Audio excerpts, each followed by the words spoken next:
Sesuai dengan arahan Bapak Presiden, tadi disampaikan bahwa G20 adalah forum ekonomi global yang dibentuk sebagai respons terhadap krisis ekonomi tahun 97-98 dan G20 beranggotakan 20 negara, yaitu 19 negara utama penggerak ekonomi dunia, termasuk Indonesia, ditambah satu perwakilan regional yaitu Uni Eropa yang memiliki PDB terbesar di dunia. Kelompok ini berkontribusi pada 85% PDB dunia, 75% perdagangan internasional, dan 80% investasi global, dan jumlah populasinya adalah 2/3 dari penduduk dunia. Mandat G20 adalah menciptakan pertumbuhan ekonomi global yang kuat,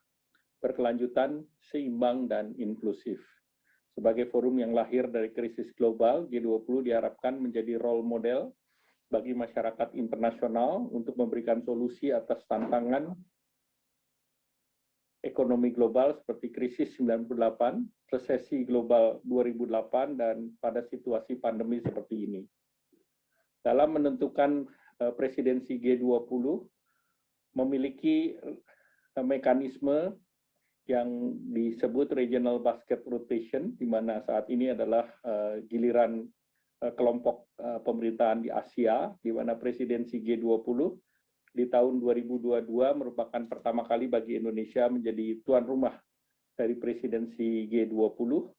dan baru 4 negara, yaitu Jepang, RRT, Korea Selatan, dan Saudi Arabia, yang sudah pernah menjadi tuan rumah presidensi G20. Mandat presidensi Indonesia diperkuat oleh kesepakatan di KTT G20 tahun 2020 di Riyadh, Saudi Arabia, dan dengan menjadi presidensi G20, Indonesia memiliki kesempatan secara strategis untuk ikut menentukan arah desain kebijakan pemulihan ekonomi global, terutama pada masa pasca pandemi COVID-19 ini. Untuk memastikan kelancaran pelaksanaan presidensi G20, berbagai persiapan sudah disiapkan, dan salah satunya adalah keputusan Presiden yang tadi sudah disebut terkait dengan panitia nasional yang tadi sudah dijelaskan oleh Pak Menkominfo. Kemudian Bapak Presiden Bapak Joko Widodo akan menghadiri penutupan KTT G20 di Roma pada tanggal 30-31 Oktober mendatang, dan di sana Bapak Presiden akan menerima secara resmi penyerahan tongkat estafet presidensi G20 dari PM Italia kepada Presiden Republik Indonesia, dan pada saat itulah, pada tanggal 1 Desember, Indonesia akan resmi menjadi presidensi G20. Beberapa rangkaian yang dipersiapkan antara lain ada 150 pertemuan dengan beberapa side event sepanjang tahun dari tanggal 1 Desember sampai dengan 30 November 2022. Rangkaian ini merupakan antara lain working groups, tingkat Sherpa, tingkat finance deputies, pertemuan tingkat menteri, hingga KTT yang akan dihadiri oleh seluruh kepala negara dan kepala pemerintahan. Jumlah delegasi per pertemuan sekitar 500 sampai dengan 5.800 orang per event sepanjang tahun, dan sesuai dengan arahan Bapak Presiden, pertemuan akan dilakukan secara hybrid dengan mempertimbangkan kondisi pengendalian COVID dan juga dilakukan secara fisik sesuai dengan parameter-parameter yang ada. Oleh karena itu, Indonesia memastikan bahwa pertemuan side event di bawah presidensi Indonesia akan mengikuti parameter kesehatan, menerapkan protokol kesehatan, dan melakukan level assessment terhadap pandemi sesuai dengan standar WHO, dan tentu terkait dengan persyaratan vaksinasi tentu ditentukan dan dilaksanakan di berbagai daerah yang ketersediaan rumah sakitnya klasifikasinya A. Presidensi G20 secara resmi akan dimulai sejak 1 Desember sampai dengan 30 November dengan tema utama adalah Recover Together, Recover Stronger, yang salah satunya artinya pulih bersama dan tangguh bersama. Untuk mendukung ini ada 5 pilar prioritas,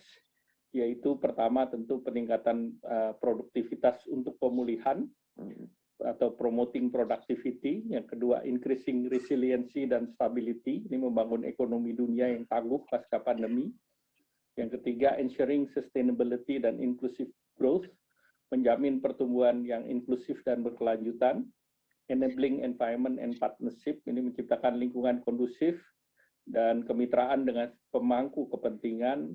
serta forging a stronger collective global leadership. Ini adalah kepemimpinan kolektif global untuk memperkuat solidaritas.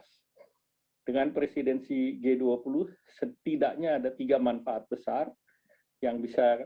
diperoleh Indonesia, baik dari segi ekonomi, pembangunan sosial, maupun manfaat dari segi politik. Di aspek ekonomi, beberapa manfaat langsung adalah peningkatan konsumsi domestik yang diperkirakan bisa mencapai 1,7 triliun rupiah, penambahan PDB hingga 7,47 triliun, dan pelibatan tenaga kerja sekitar 33.000 di berbagai sektor, dan diharapkan secara agregat ini akan beberapa kali, 1,5 sampai 2 kali daripada efek yang dicapai dalam pertemuan IMF World Bank di tahun 2018 yang lalu, karena pertemuan ini berjalan sekitar 150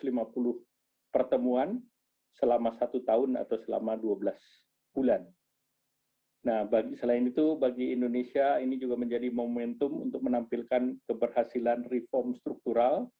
yang antara lain dengan Undang-Undang Cipta Kerja dan dengan Sovereign Wealth Fund, dan tentunya ini akan mendorong confidence dari investor global untuk percepatan pemulihan ekonomi dan mendorong kemitraan global yang saling menguntungkan. Dari aspek pembangunan sosial, Indonesia berpeluang untuk mendorong topik terkait dengan produksi dan distribusi vaksin, dan kita terus mendorong agar vaksin ini menjadi global public goods dan juga aksesibilitas bagi masyarakat Indonesia dan negara berkembang yang berpendapatan rendah. Dari aspek politik, nanti Ibu Menteri Keuangan, Menteri Luar Negeri akan menjelaskan secara lebih detail. Dan dari amanah sebagai presidensi G20,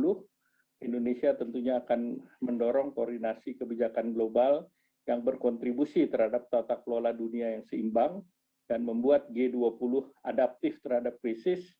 memperjuangkan kepentingan nasional di forum global, termasuk antara lain isu-isu transformasi digital dan ekonomi inklusif. Nah, sebagai selanjutnya, pemerintah menekankan sinergi dan koordinasi kuat antara kementerian dan lembaga yang terlibat dalam 16 working group dan elemen non-pemerintah serta masyarakat sipil dan madani yang terlibat di dalam 10 engagement group. Perlibatan berbagai unsur lapisan masyarakat ini tentunya mengindikasikan demokratisasi dalam pembahasan dan juga penentuan isu-isu strategis di tatanan global, dan pelibatan seluruh kelompok kepentingan ini mencerminkan langkah inklusif dan keterbukaan pemerintah untuk merangkul seluruh komponen masyarakat guna mendukung pemulihan ekonomi nasional yang kuat dengan tata kelola yang baik. Upaya ini juga menegaskan kepada dunia internasional bahwa Indonesia siap untuk menjadi lokomotif pemulihan ekonomi global dengan semangat konsensus dan kebersamaan.